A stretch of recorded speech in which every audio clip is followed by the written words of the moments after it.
Welcome to the Let's Talk BS podcast. I'm Bryan.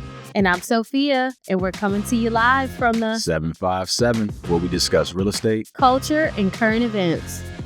Hey, good morning, Sofia. Hey, good morning. How you doing?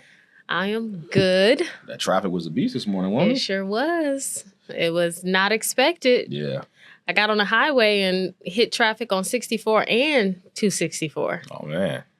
Yeah, and I am not going through the streets is not my thing. I don't know my way around, so. Gotcha. But I did, when I got to Witch Duck, I did take a chance. I was like, okay, our office is on the street.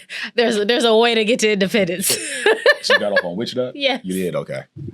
Yes. That's funny. Did you see what happened? Was it an accident? Like, was it? No, I mean, did you see anything by the time you got up there? No, they had to be, further up because traffic was backed up all the way to 64. Like coming on to 264, there was traffic. Mm-hmm. And so even on, I don't know what made me. Like you said, coming from Chesapeake, did you see anything on that side either? No. To get on there? No? Okay. I didn't see anything. I think it was like, it had to be Independence and further into the beach. Yeah, but it was horrible. The traffic was really bad. I mean, I got on the highway at 8:30. It only takes me about 15, 20 minutes to get here, and I got here at 9:45. Yeah, that's a lot. That's a long time. That's a long time. Yeah. I was in the car stuck. I had to pee and everything. I was like, oh my God. You can't get off either. Yeah. You stuck. Yeah. You're in there. Yeah. You're committed. Yeah, you committed, yeah. Yeah, I got here a little late too, but see, I take the streetway here. I don't take the interstate. So I think what probably happened, because I didn't see any accidents either on my track here. So I'm thinking what probably ended up happening, which I do a lot of times if I'm on interstate and it's like super packed, it's mad traffic, I'll try to get off because I am more familiar with the roads here locally. So I'll get off and try to, get the streetway there. Mm-hmm. So I feel like a lot of people probably did that this morning because even the streetway was pretty packed. A lot more traffic than I'm accustomed to seeing, this time in the morning. So, but yeah. We made it. We here. We here. Yeah. In one piece. Yeah. We can't say that for what happened last night. Yeah. That was tough, man. I heard about it I woke up this morning. Yeah. I about to say I heard about it last night. I was up watching TV and it was like a news alert and they said it. And then one of my buddies who lives up in Maryland, he had posted about it in our little group chat. And so he was saying, that there was a military plane or military helicopter that hit like you said, a commercial plane, an American Airlines flight that was actually coming down and landing. So it literally was getting ready to land and, it hit a helicopter that was taking off. So it's, that's crazy. I was listening to the radio this morning and they were talking about how the airplane and the helicopter were actually doing what they were supposed to do. Yeah. And the timing just wasn't the right timing. Yeah. They said that, they're going to do a further investigation. So from what I understood was, like you said, both of them were doing what they were supposed to do, but it seems like it's more of a fault on the military plane is was what they were saying, at least initially from their initial findings, as far as like where the collision actually happened at. Mm-hmm. The military plane shouldn't have been at that particular place at that particular time. Mm-hmm. So we'll see. Obviously, as the investigation goes, man. But it's crazy, man. That happening that night like that, and then it being over, the Potomac River right there, man, and. And then it's in the midst of landing, right? So yep. You think about all those times where you pick up a family member from the airport and you're just waiting for them to get off the plane. And I'm pretty sure a lot of people, I do it when we're in the middle of landing. I cut my phone off airplane mode. Yeah, I do too. Yeah, I do too. And you start texting like, "Hey, meet me where you gotta meet me because I'm ready to get off this plane and go." Matter of fact, I was watching this morning. Matter of fact, when I was like, getting the kids ready and getting ready to get out the door, I was watching the news and it was a guy they were interviewing who was at the airport was saying that he had texted his wife, or his wife had texted him and saying, getting ready to land. Mm-hmm. And literally said that. And then he was like, he responded back to her. And then like the text message, how when you text somebody and it doesn't like go through, you know what I mean? So he said he kept trying to text her and it kept not going through for whatever reason. So he was like, that was kind of peculiar because that's like a normal pattern that they have when, she's landing or whatever. Right. And so he was like, he felt that maybe something had, something been wrong. Maybe obviously not to that degree, but yeah, it was unusual. Yeah. But I wonder if I don't know how far the Potomac River is and where they crashed is to the actual airport, but you would think that a crash that substantial, you would hear something. I wonder if. Oh yeah, they said a lot of people there locally. They heard it. Yeah, okay. One guy they were interviewing who lives right there off the Potomac. He said that he's never heard, because he hears airplanes come in and out all the time, but he's never heard that type of noise. He said it sounded like a loud video game, like a video game, or it's a loud Yeah, because a Black Hawk is, I would assume, very, very loud. Just based on, the air shows and things that I've been to. They're pretty. Yeah. So it's tough, man. Tough to hear that type of stuff, man. Like you said, I mean, it's a lot of people. I think they said this was the biggest, United States crash, and I can't remember how many years, but it's been over 20 years. They said so. It's tough, man. It's tough to hear about something like that. Definitely praying for the folks that were involved in that situation for sure. Absolutely. Yeah. Tomorrow is not promised, man. Yeah, definitely not. Definitely not. But yeah, so obviously that's something that happened last night. So we definitely wanted to touch on that. We also saw the new president has been making a lot of changes, right? Mm-hmm. A lot of changes, man. One of the ones that I saw. I mean, I feel like every day is something new. Multiple times in a day. What you mean? It's not even every day. It's like by noon is one thing and by 4 is another thing. Yeah, so it's a lot. It is a whole lot, man. But he working double, triple overtime because I don't even see how you can make. My thing is you make an announcement in person, and then on Twitter. It's something new. Yeah. And then next thing you know, all the media is like, yep, this too. Yep. It's hard to keep up with. Yep. So, he has been making a lot of changes here. But the biggest change, or not the biggest, because there was some pretty important changes that he made that affect a lot of people. But in regards to, mortgage and loans and things like that, and investors and that nature, he potentially tried to stop federal grants and loans, tried to put a freeze on that. Yeah. In which that was going to affect millions of people. Yeah. Millions. Yeah. Regardless of race, gender, sex. Millions of people. Yeah. Yeah. The thing about it too, man, is that I understand what he's attempting to do, I guess, in a sense, but the execution and how you're going about stuff, man, to me, that's important. A lot of times, I remember one of my, can't remember where it was a leadership conference I went to, man, and they were saying like, hey, a lot of times it's not about what you're trying to do, it's about how you go about doing it, right? And so I understand that, the United States were in a, trillions and trillions of dollars of deficit, and federal spending has been, a main root of that. And so, trying to control and look and diagnose areas of where there could be opportunities to cut, spending money that's being wasteful for our country that could put us in a better situation. Obviously, because inflation it's kicking everybody's butt, right? And so obviously federal spending and all our money, the value of a dollar, is contributing to that.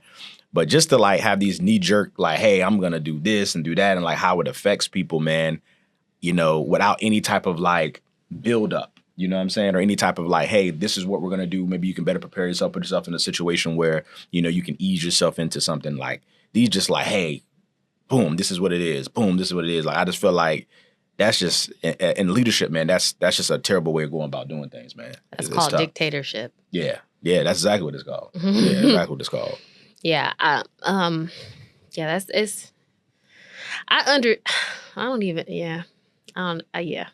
speechless. She said, I'm speechless.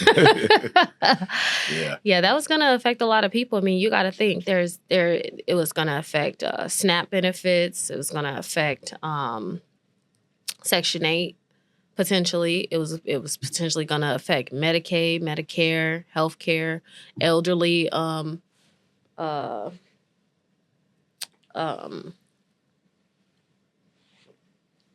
assistance. It was going to affect all of that.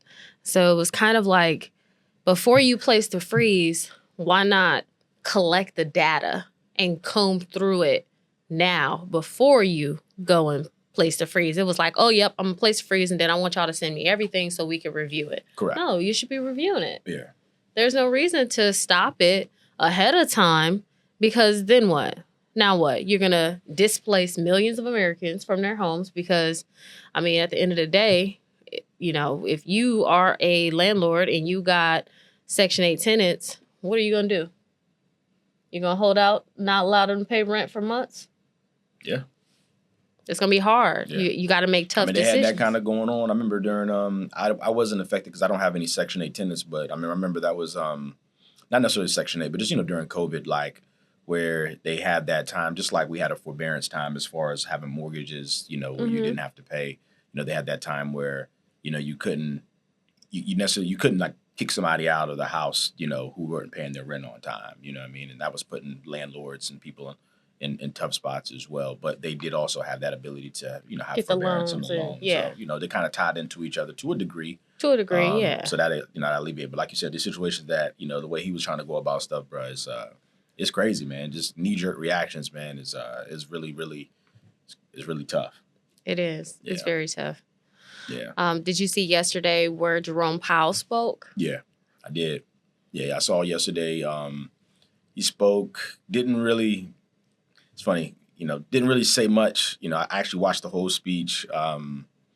You know, they didn't make any more cuts or any more, any more cuts to the Federal Reserve rate. But, you know, he said that inflation is getting better from what he can see from the data. So, you know, they're kind of staying the course as far as, you know, what the plan is with, you know, getting that number down to 2%. So, you know, I mean, I saw a little movement in the rates yesterday. I seen the stock market. It went down a little bit yesterday. And then it kind of, you know, rose up a little bit towards the end of the day. But yeah, I mean, we'll see. We'll see what happens, man. I mean, I will say over the last 2 weeks, interest rates have gotten a little bit better. So that's been positive. I've been able to lock some people in at a little bit better rates that we've been kind of looking at, you know, different things. And, you know, their rates are about a quarter to a half a point better than it was, you know, top of the year. So at least that part has gotten a little bit better. So. But even then, I mean, before you were able to get the rate that you got, rates had increased. Yeah. So. Yeah. You know, it's not, people get, when you say it that way, people kind of get it confused, like, oh yeah, rates got better. Rates got better. And yeah, we had a time where they did towards the end of the year go up. Shortly right after Trump was elected in like November, December timeframe. And then since the last couple of weeks, they have been going down a little bit. The 10-year rose up a little bit once Trump got elected or once the inauguration happened. And then the 10-year started to revert back down, which, you know, has had a positive impact on interest rates. Absolutely. Yeah. So, absolutely. So yeah, we'll see. We'll see, man. I have been seeing, you know, this time of the year, we get a lot of, and I know for myself, I get a lot of people inquiring about buying homes. You know, it's top of the year. People have a new focus, new shift. What is it? New Year's resolution. You know, hey, I'm gonna buy a house this year. Hey, I'm gonna buy my next house or whatever it may be. You know, so I am seeing a steady flow of activity when it comes to, you know, people wanting to buy homes. You know, so far at the beginning of this year. So that's been good. That's definitely been good. Yeah. Speaking of New Year's resolution, I was in the gym yesterday and I couldn't even use a treadmill. Oh, for they real? were all taken. Dang. I was like, look, y'all need to go back home. Y'all only here for, I saw somebody in the gym that don't look like they ever set foot in a gym. Oh, wow. Yeah. I'm surprised, too, because typically they say, what is it? I remember hearing this many years ago. Like when people do New Year's resolutions, obviously the number one is to get in shape, right? And they say most folks like stop doing that after about 18 to 21 days. Correct. You know, and so we're already at pretty much the end of January now. I think tomorrow's the last day. And so to see that people are still sticking it out, I guess you're saying, you know, a little bit further than that point, you know, I guess it's cool. A little bit. Yeah. Yeah. But I'm pretty sure what happened was, because it happened to me, I fell victim of this. Like the way this year's holiday went, it felt a lot longer. And I feel like it felt like more days of it. So what I mean by that is New Year's fell basically in the middle of the week. Mm-hmm. So then you partied on a Wednesday. Yeah. Mm-hmm. And then that upcoming Friday, there was more time to do that, right? Yep. And so you really didn't start your New Year's resolution until that Monday after, which was already the 5th, of the year. And so, if we use that theory of 21 days, I mean, we're right about there. And then also we've had snow, at least locally speaking here locally, we've had snow multiple times. Mm-hmm. And so that, got folks delayed people a little from bit. being able to go to the gym, probably sitting in the house eating food and stuff. I know I went to the grocery store and grocery store was super packed, leading up to the last time we got snow, which was last week. So, folks, getting just food items just in case if they can't go out or do certain things, so they're probably munching, eating on that, as well. So, I can understand, like you said, why the gym time has been pushed. Let's see if this I give it till Valentine's Day. What you think? I think it's gonna slow down. Maybe no later than March. Between Valentine's Day and March, let's say 7th. Yeah, that's when it's gonna stop. Yeah, hopefully. Hopefully people will stick to it long. But yeah, I agree. I mean, we know that. Yeah, that's what the norm is, man. It'll probably be that probably after they get off. A lot of people are gonna be going out to eat. Because matter of fact, Valentine's Day falls on a Friday. On Friday. Yeah, it falls on a Friday this year. So I know a lot of people are gonna be going out to dinner, going out to eat. And so, they probably want to get tight, leading up to that. And then once that happens, it'll probably die off a little bit. Yeah. Yep, that's exactly what's going to happen. We already know that's going to happen. Yeah. Yeah. But it's safe to say that I have been consistent since July. Oh, that's good. So I started off in mid-year, and I've been consistent since then. That's good. And how you liking your results so far? You where you want to be? I'm halfway through my goal. Okay. Yeah. And you've been doing so. You probably reach a goal. You think probably this summer? Then you thinking? Yeah. If you're halfway through it since you've been okay. That's what's up. Yeah. It takes a while for you to gain the weight, so it's gonna take a while for you to lose the weight. And I don't want to be a water weight. I don't want to be a person who loses just water weight. Yeah.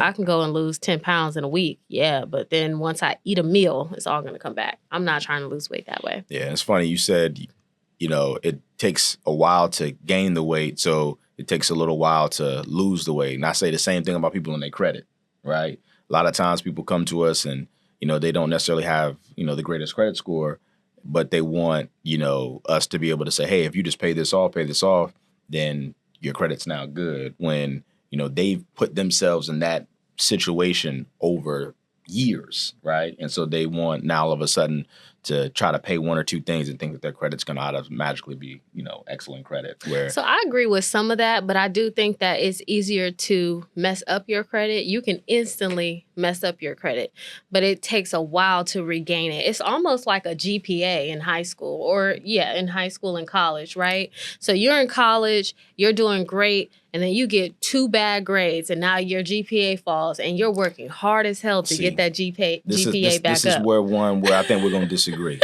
I disagree with that analogy. Because if you have a late payment on your mortgage, your credit score can go from a 740 all the way down to like a 650, and that one late payment. That's true. But I think the difference is when it comes to like school and GPA, you start off at whatever your grades are, right? Mm-hmm. So when it comes to like your credit, you start off in good standing. Like everyone starts off at a high credit as soon as you establish just credit, like right? your GPA. No. Okay. No. I mean, not necessarily. I mean, because if you get like you said, a bad grade on a test, right, in school, there's other things that happen throughout the 9 weeks that can allow your score to, rebound or to get, to do well. But when it comes to like credit goes, as long as you pay your payment, like to me in school, you have to like exceed to have like, excellent credit. In credit, you don't have to exceed. You just got to do what you said you was going to do. You know what I mean? So like for me, you can be a good kid and do all of your assignments, do everything you're supposed to do, and still not have a great GPA or a really good GPA, right? You can have a 2.0 or 2 point whatever, right? And you could pay all your bills except for that one. But that's what I'm saying. You always say except for that one. I'm saying like if you could do all of your work and not get good grades, like literally just do all your work and not grades, you have to exceed in doing your work to get good grades, right?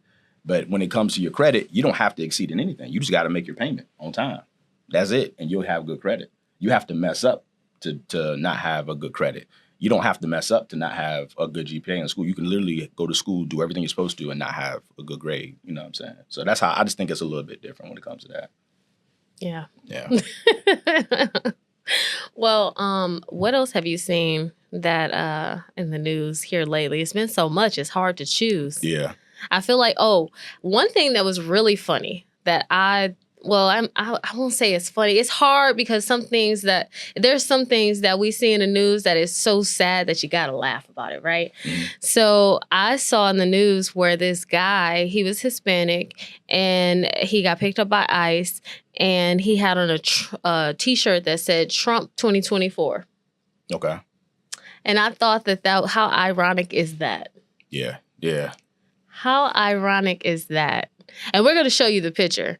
And I saw someone comment and say that now this is the picture of the year. That's what they claimed it. The For picture real. of the year. Yeah. How ironic is it for you to be picked up by ICE and you have on a T-shirt for the person who went after you? Yeah. I mean, again, you got people, man. I mean, I've seen so much over the years, man. I honestly am not surprised by anything that happens. And, people support different things and people get brainwashed and think certain things. I mean, it's crazy. It's crazy the world we live in, man. It is. Crazy. It is. It's definitely crazy. Now, one other mortgage-related topic that I wanted to talk about was qualification when it comes to credit. This week, I've been getting applications, and people are meeting that minimum credit score requirement. So let's say, for example, you have a credit score of a 603, and then the minimum credit score requirement for the particular program that you're in is a 600. Because they make that cutoff, they're like, oh, yeah, I made it. I qualify. And that's not always the case. No, you know? So, you got to understand that when it comes to mortgage qualification that it's not just about the credit score. There's so many other factors. We're taking a look at, if you had late payments in the last 12 months. How are you doing is your income steady? Do you have assets? Like, do you have a certain amount of reserves in your account? What is your debt to income ratio? So there's so many different things that build up to being able to obtain an approval for a mortgage. And it's not going to be the same as getting a car. So yeah, just keep that in mind when you're out there and you're looking and you're not getting qualified, but you do have the minimum credit score. Just know that we're looking at more than just the minimum credit score. Yeah, and then we run, the way it works is we run it through an automated system, as we mentioned before. And so, if you have, obviously you can have the credit score, but if, when the automated system looks at your credit profile as a overall, it can kind of pick up on maybe some tendencies that you have as far as how you pay things or, how you have done with some accounts over time. And so it may, the system may say, hey, you know what, based on, your payment history, based on, maybe having high balances or you consistently having a maxed out credit card, they feel that it may not be in their best interest to lend, to you as far as buying a home. Because typically when you're buying a home, that's the most money you'll ever be lent at one time. You know what I'm saying, is when you're buying a home. So, that's if you're in a situation where, we can look at your credit profile, the automated system looks at it and like, hey, there's some things here that, are some bad signs of what could be, you not necessarily being able to maintain your mortgage.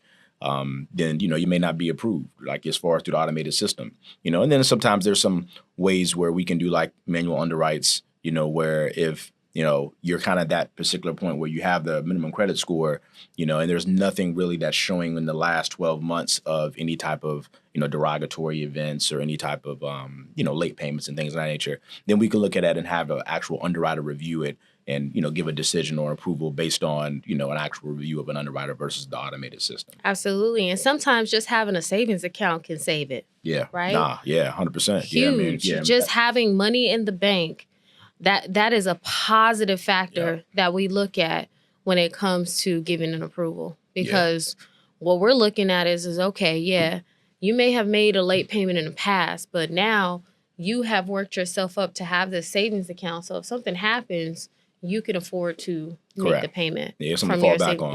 Yeah. I mean, that, and honestly, a lot of times it didn't even have to be liquid. I mean, it could just be a retirement account. It sure can. I mean, it could be, an IRA. I mean, it could be stock life insurance, account, depending on which one you have. Yep. Yeah. I mean, that's something that I think a lot of times people don't really think about. Nope. And then they don't really invest in their future when it comes to that type of stuff. I mean, you definitely want to put money away for, those life events that happen that you're, not necessarily prepared for, Absolutely. And so having that money away definitely helps, and just being able to say, hey, I have it, when it comes to buying a house. Sometimes if you're credit or, if you're on the fence as far as the requirement when it comes to being approved, that money or that pillow of that money can potentially be the reason that you do get approved versus not being approved. That is true. Yeah. Absolutely. Absolutely. So how has things been going as far as your investment properties? Yep. So I got, let's see, I'm building one now in Chesapeake, right there in like the Grassfield, Deep Creek area. I'm excited about that one. Probably going to list it, thinking in the next week or two, probably. If it's not ready by next week, then we'll do the second week in February, because we're right around about 4 to 6 weeks away from being done. Mm-hmm. So I'm really excited about that. I'll show some pics of that on the video as well on the pod. But it's cool, man. I mean, it's the same exact build that I built in Virginia Beach recently. Just bringing it over to Chesapeake, man, and seeing how the market reacts to it. There's a lot of houses that are on the same street that are being built. A lot of those houses are a lot bigger than mine. So my whole thought process behind it was to build a little bit of a smaller home in that area where it's predominantly homes that are like 2,800 square feet, 3,200 square feet. My home is going to be 2,200 square feet. And so I feel like someone who's desiring that neighborhood in that school district, because Grassfield is a very like a sought out area, sought out school district, you'll be able to have that entry purchase of the home that we're building versus trying to buy a home that's like, $650,000, $700,000. Our home will probably be listed around the lower $500,000 range. So it'll allow, folks to be able to afford it, versus, trying to buy something that's a little bit higher than, what you can afford, especially with where interest rates are right now. So I'm very excited about that one. Rental properties have been good. Got to go down to the Outer Banks here soon. We always kind of go down there and check on that property right before the whole season starts. We actually got 3 bookings already for the upcoming year. Those came in within the last week or two, so I'm excited about that. Hopefully it'll be a good season for the rental. And I mean, that's pretty much it. I had my condo I got in Chesapeake. It's funny. I had the tenant reach out to me, and I sent my plumber out there because he told me that the faucet was leaking. So look at this. So sent him out to it, and then literally when he went out there, it won't leak no more. So it was funny, but we ended up getting, he said he could tell that, it's probably like a situation where sometimes it leaks, sometimes it doesn't. So we ended up getting a new one, just to, obviously alleviate that from happening in the future. Well, speaking of being the chronicles of being a landlord, last week on the day, was it last week that it snowed? Was it last week? Okay. The day that we were supposed to get the snow, which I believe was Tuesday night? Yeah. Yep. I got a call from my tenant. She said, "Hey, Miss Sofia, my heat went out." So I was like, "Oh man, okay." So I called the HVAC guy. HVAC guy was like, "Oh man," he was like, "I'm gonna try to get out there, but I can't promise anything." So I was like, "All right." So then he called me and was like, "Okay, I can get out there, but it ain't gonna be until this time." So I said, "Okay, cool. I could deal with that." Yeah. So when that time, probably about 45 minutes before that time came, he was like, "I ain't gonna be able to make it. The job I'm at, they want me to do this." So I was like, "Oh man, okay." So then I have a almost like a 24-hour maintenance guy that I can call if there's an emergency. So I called him and I was like, "Hey, what you know about HVAC?" And so he was like, "I mean, I know a little something." He was like, "I can't install a furnace, but I can troubleshoot." So I was like, "All right, cool. Go troubleshoot for me."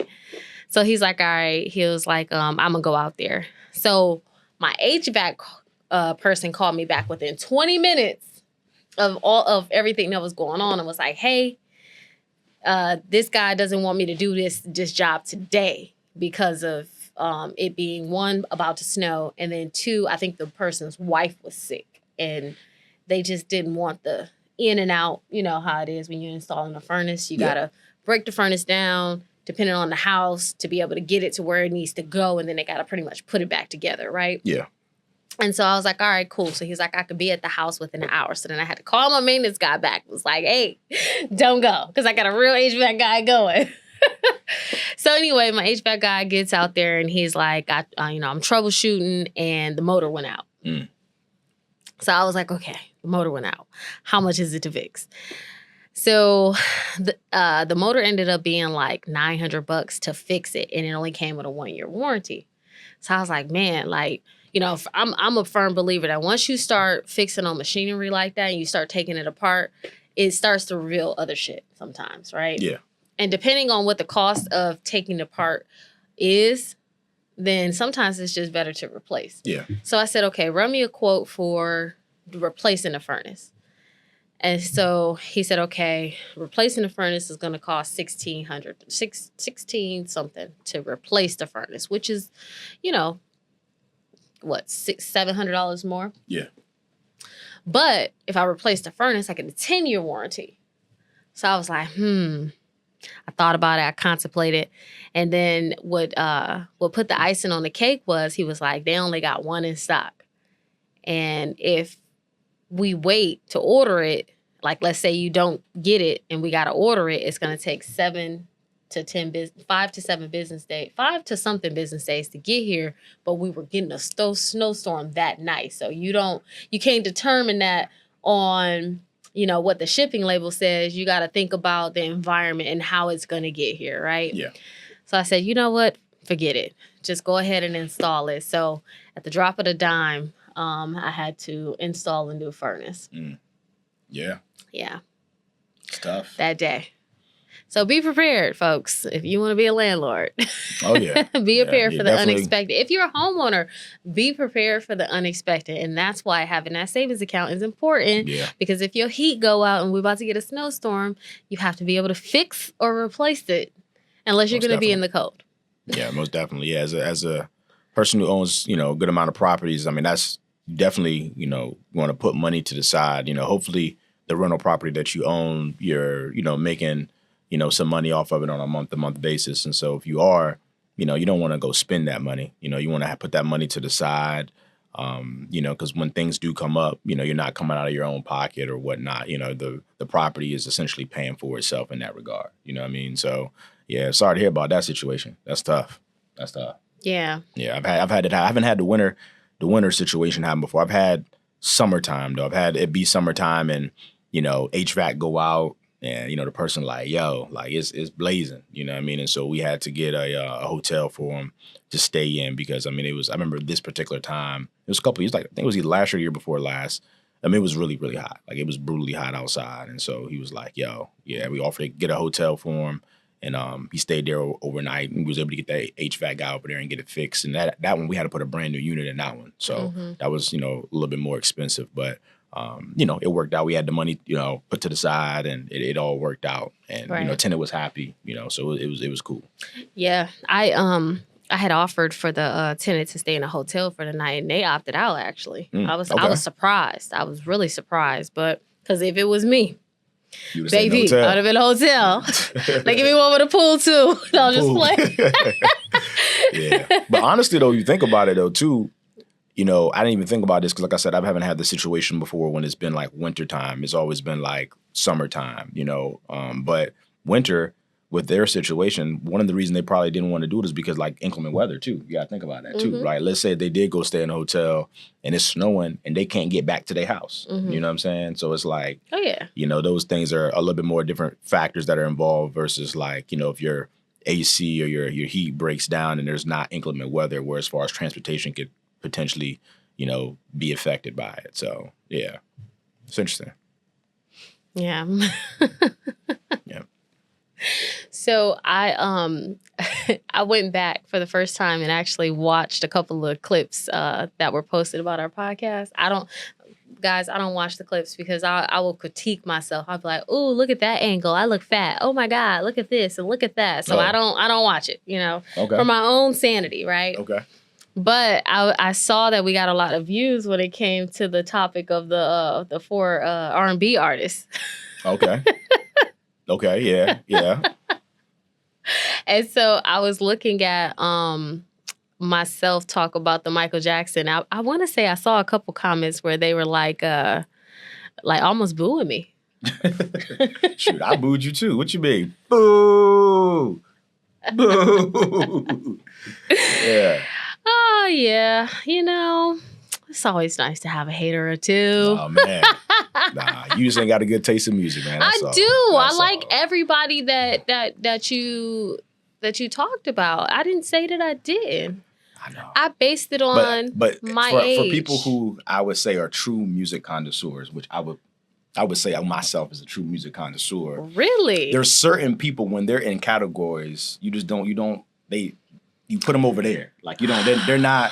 You can't say, hey, they're not. So I'm not a music connoisseur because I didn't choose a person, even though I still have the same knowledge that most would have who are music connoisseurs. Like I said, I know a lot of music. Like I said, if you're a music connoisseur, there's some people you just don't touch. Just like how a lot of times people like in music, like like a Beyonce. Like when Beyonce's in the category, I'm not a big Beyonce person. You don't gotta be a big Beyonce person. But I know all Beyonce music. What I'm saying is, there's a difference. No, listen. What I'm saying is, a music connoisseur. Sometimes when people are put in certain categories, they just off limits. Like you gotta kind of just say, okay, hey, they there. Like, so in your example, Beyonce's off limits.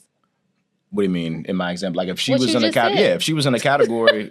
No, I'm saying my example as far as the 4 people that we talked about. No. What you just said, like you used her as an example. Yeah. So Beyonce to me is on a level of where she can't be like when it comes to like if it was 4 other women that we would compare her to, like she's up there. So there's going to be one of the other 3 that are not on her level. You know what I'm saying?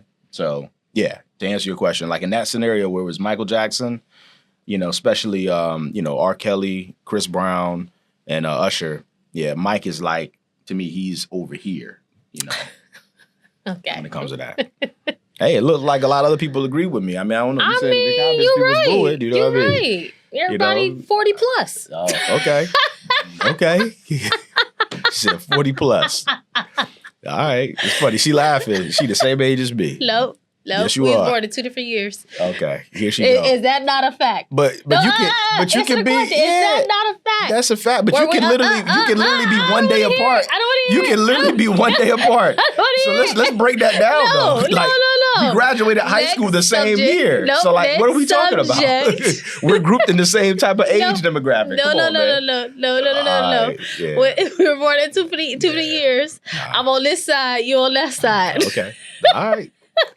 Look, if I'm on this side, I'm on the good side, the better side, baby. Yeah, baby. Yeah. But that is a fact that we were born in 2 different years, right? It's a fact we were born in. Okay, look, I said yeah. Okay, yeah. Just making sure, and it's a fact we was graduating high school the same year, right? Yes, that is a fact. Okay, that is. But you're older. You're closer to 40. Yeah, I got you by about 7 months. You're closer to 40 than I am. Okay. About 8 months. Okay. You was born at the beginning of December. I was born at almost the very last day. Oh, gosh. Okay. You like a kid. Like, how a kid be like, I'm 4.5, Dad. Yes. I'm 4.5. Yes. No, but I'm half. Yes. Like, yeah, you terrible. I am that. I was that kid. Oh, I can tell. When I grew up, I was like, I can tell. I am 7 and 3 months. No, that's terrible. That is terrible. 7 and a quarter. 7 and a quarter. That is terrible. I'm almost 8. And then when I got to 7 and 11 months, and I was in my birthday month. That's terrible. I was 8. That's terrible. Well, I'm going to switch it up. Shout out, speaking of Michael Jackson, my sister got married last weekend. Not this weekend, but Martin Luther King weekend. And that was amazing. I had the greatest time, man. A lot of Michael Jackson was played at the wedding. Mm-hmm. A lot of Usher was played as well. Chris Brown. Who chose the DJ? You? Yeah, he's one of my boys. That's why. But no. So don't try to. She's trying to make something bigger than what it is. I didn't choose the DJ. You walked right into that one. I did, but I didn't choose the DJ. Okay. So the DJ was a friend of mine. Uh-huh. Obviously, anyone who's out there who's ever been or went through the getting married process, a lot of times I would say the majority of the things that are chosen for the wedding, the bride does. I mean, that's just kind of normally how it is. So my sister, who was the bride, of course, she chose the DJ. I just so happened to know the DJ. He's a guy I played basketball with in high school. Good friend of mine, actually. But yeah, it was good, man. We had a great time. Shout out to my sister, Diamond. Shout out to Wes, her husband now. It's crazy. Like, I remember talking to her. Like, she called me like a day or two after the wedding, and we were talking. And she was like, Bryan, how does it feel to know that your little sister has a husband now? And like, just hearing her say that, it just was like, it was wild to me. Like, my little sister growing up. You about to say? Go ahead. And I was like, my little sister just growing up, like, just always being like, her protector, almost like a second father to her, because our age, we're 8 years apart. Hearing that she has a husband, man, it just was like, it was just deep, man. It was crazy. And then it was cool because, like, at the wedding, they played a whole bunch of games and stuff, and like they were playing music, and they were like, okay, you had to pick who you think, like who's picked this song. So like they would play like a song. And then, like, if you thought that the bride selected that song, you write the bride. And if you thought it was the groom, you write the groom or whatever. And a couple of songs I remember growing up, like, she had some Chris Brown songs, like Chris Brown Poppin'. A couple of songs I remember growing up, like, I remember her playing in her room, like, while my room is right across from hers or whatever. So I kind of had, like, a little inside information on a couple of the songs. But it was cool, though, man. Just seeing her in that element, seeing her make her own vows, talk about another man like that. Me and my dad was crying. You know what I mean? It was cool, man. It was a really big emotional time, but a great time for the Royster family, man. So I was excited about that. So I definitely want to show them some love as far as their union. So it was pretty cool. So as far as her last name, is she gonna take on her? Oh, that's a good question. So listen to this. So it's funny. So after the wedding, I talked to my sister first. She called me just to, obviously to kind of talk about everything and thank me for all the different contributions that I did for the wedding.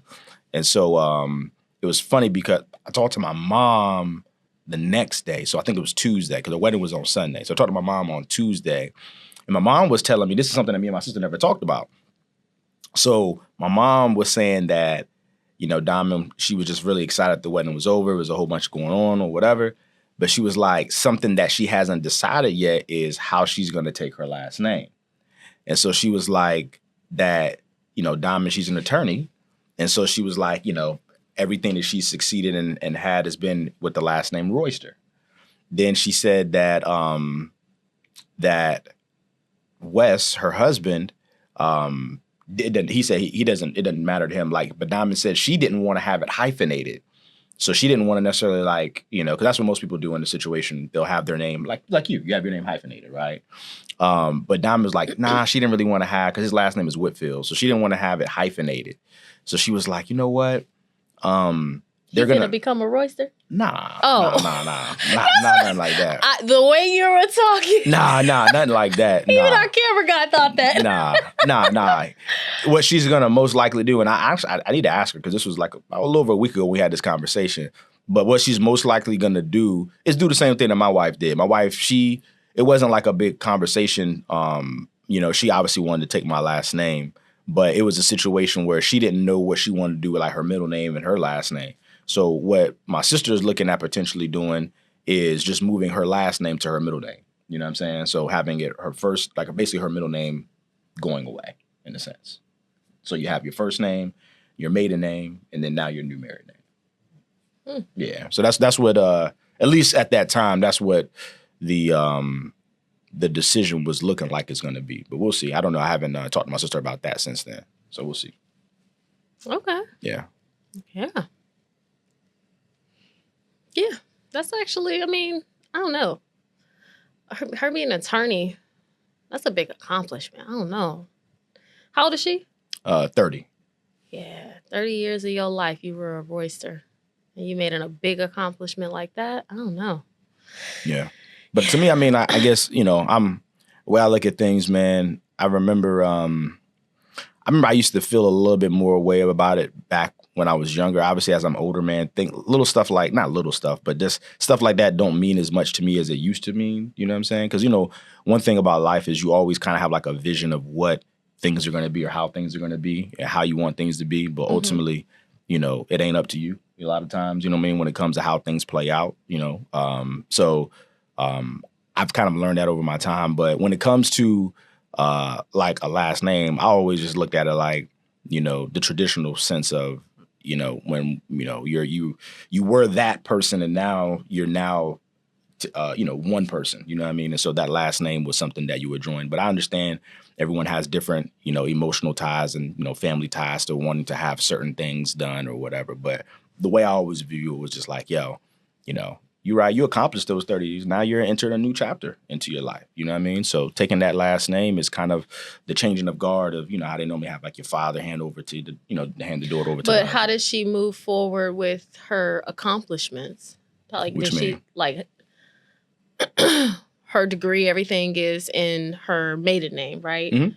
So does she, because majority of the time she's not going to carry Roycer if she doesn't want to be hyphenated. So that's almost going to be like a hidden name, right? Yeah. So how does she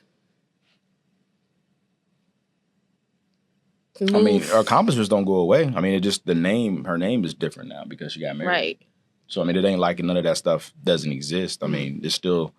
I know that, but it's almost, I'm trying to think of how to compare it to a doctor, because obviously a doctor, when you know, people call you Dr. So-and-so, right?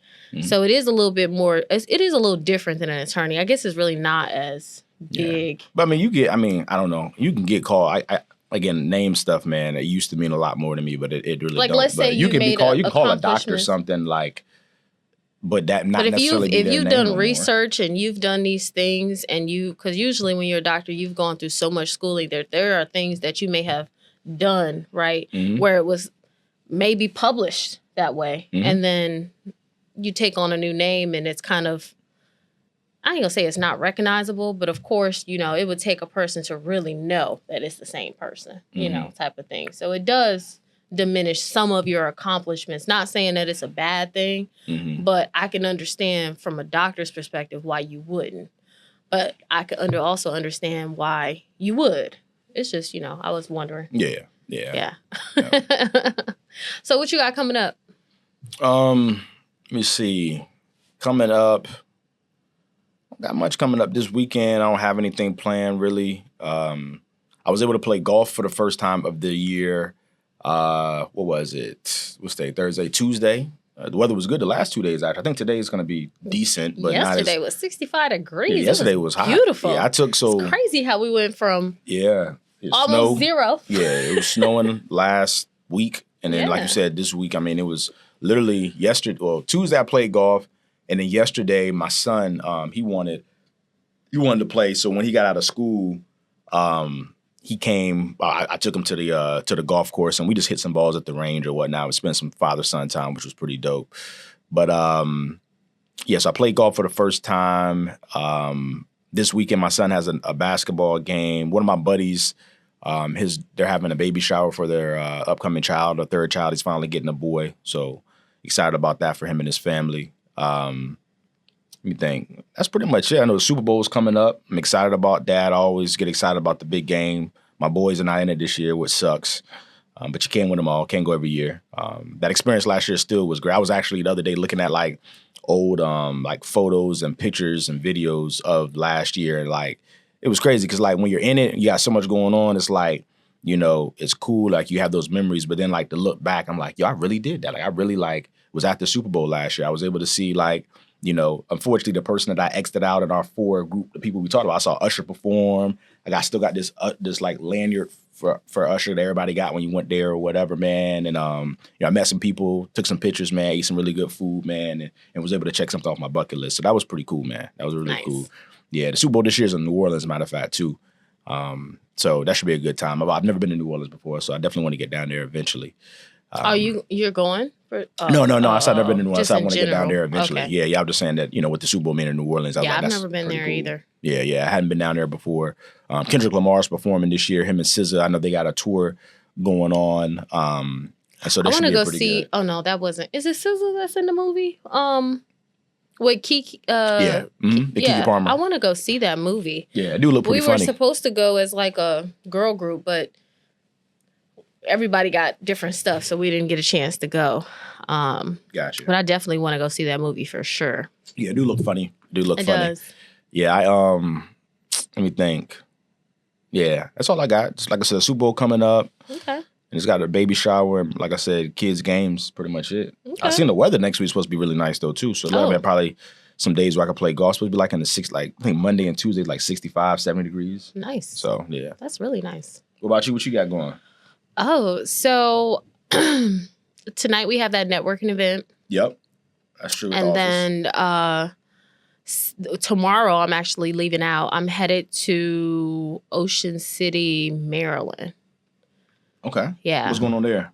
My daughter has a tournament. Volleyball tournament. Okay. She had volleyball tournaments last week. Oh my gosh. Let me tell you, these volleyball tournaments, when you're in the PM wave, it is no joke. No joke. You're literally there. What is PM wave? Is that evening time or something? PM? It's okay. So I'll explain it to you. Mm-hmm. With volleyball, the way they do it is they have an AM wave and they have a PM wave. Usually your AM wave is going to start around 8:30, but then the girls have to be there a little bit before. So you may have to drop your child off at like 7:30 in the morning, right? Yeah. For the AM wave. That usually gets them to about 3 o'clock and 3 o'clock, and they're pretty much done for the day, for the most part. The PM wave, their first game may not start till like 2:30, maybe 3, but then we may not leave until 9:30, 10 o'clock. Gotcha. And so it just PM, then that's what it means. So it feels, because myself, I am a morning worker, right? For the most part, all my life I've worked morning time.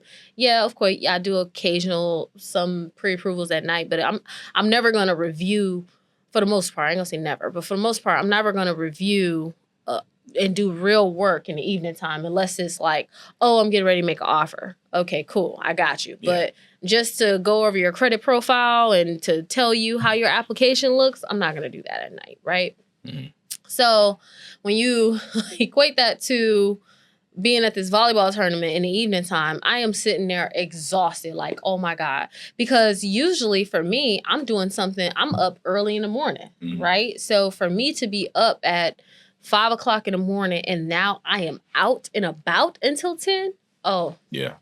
It's a lot on me. It's a long day. And then sitting in those benches. Yeah. And then this last tournament, this lady had one of those seat things, and the way the benches were, it was almost like they had benches back to back, and she sat at the top, and her freaking backrest thing was on the other side of the bench. And I turned around and was like, ma'am, scoot up some. Like, you are like, if our bench wasn't here, you would have fell off. Like that's how bad it was. Yeah, yeah. I was like, don't take advantage. Like, I'm sitting here, scoot up. Yeah. Be kind, because it's so many different parents here that want to watch this game, and they want to watch it just as comfortably as you are. But guess what? You don't have to sit on both sides. I understand that your size may be a little bit different than others, but you have to be kind of what you're blocking and what you're doing. Like, she literally, we were like this. Oh, wow. Wow. Yeah. I can get annoyed. I had to get up and go use the bathroom. I was so annoyed. Yeah. I was like, I can't bring the blackout in me in this facility. That's funny. That's funny. As a matter of fact, speaking of, too, this past weekend, I didn't mention my buddy Eric. He was here. He had a show on Saturday night. And it was really, really good, man. Shout out to my boy, man. I love when, people really go after their passion, you know what I mean? And really, and even when it's an uphill battle, they do what they can to try to make it work, man. And so that's my boy, Eric, man. I've known him since high school, man. I remember he was one of the only ones, like when I went away and played football in college, you know how it is. And you probably experienced it, Sophia, as well. Like I went away for college. So like all your friends that you were really cool friends with in high school, everybody kind of has their own direction that they go into or whatever. And like he was one of the only ones I remember growing up that like checked in on me, like would holler at me like, yo, man, I see you had a good game and I seen it on TV, blah, blah, blah. Like he would like a real friend, you know what I mean? Like I really appreciated that about him. And so, he kind of supported me through, my football time and just in life. I've always been there for him as well. So it was pretty dope to have him come because he lives up in New York. When he got out of college, he went up there and moved up there for opportunity as far as in the music industry. And he's been doing his thing up there. He's been doing really well, having a lot of shows up there, put some good music out, collaborated with some good folks as well, made it a living for himself. And so it was pretty cool to have him come back here in Virginia and have a show, man, and the amount of support that he had come out and, and check him out, man. It was really, really cool. So I was in the spot Saturday night. I know we don't get out the house or go out the house like that on the weekend. So it was cool to go out there and support him and, see a whole bunch of people that, I hadn't seen in a while because, we all had that same love and respect for, him and his music. So it was pretty cool. Meanwhile, I was at a volleyball tournament. You said meanwhile I was at volleyball, yeah. Yep. And I got to do it all over again in a different city this weekend. Yeah. Yeah, the life we live as parents. Yeah. But yeah, outside of that, I really don't have anything else coming up. I'm excited to record in a new location next 2 weeks from now. That's gonna be fun. Yeah, that'll be cool, man. Yeah, next time we record, y'all see us the whole feng shui will look a little different. It will. You know what I mean? We'll have it at my buddy's restaurant that I mentioned a couple times on the pod. And we get to taste test the food, right? Yeah. Matter of fact, you gotta let me know what food that you want. So, we can kind of have him, have it prepared, or at least have it, on the go once we start. He can bring out all the food. Look, little taste testers. He don't got to do full meals. No, I got you. I'm just saying, like, you just let me know what you want. I know last time. Everything. The oxtail empanadas was exquisite. Fire. Yeah, Mike, did you eat some food last time when you was there? Yeah? Yeah, it was really good. Right? What was your favorite thing that you liked? Did you have one? Okay. All right. Good stuff. Okay, cool. I'm pretty sure you get some next time when we record, right? Yeah. We're going to bring you on camera. Yeah, Be prepared. Yeah, definitely. Taste the food. Definitely. Yeah, the food's good. So I'm excited about that, man. And, like I said, obviously supporting him. He's made it a point for us to come by and record there, man. So, again, him supporting us and what we got going on at school. Yes. Yeah. All right. Well, we appreciate you guys listening to our podcast. You can follow me on social media at I am Sofia KB. Yep. And you can follow me at Bryan, BRYAN _Royster.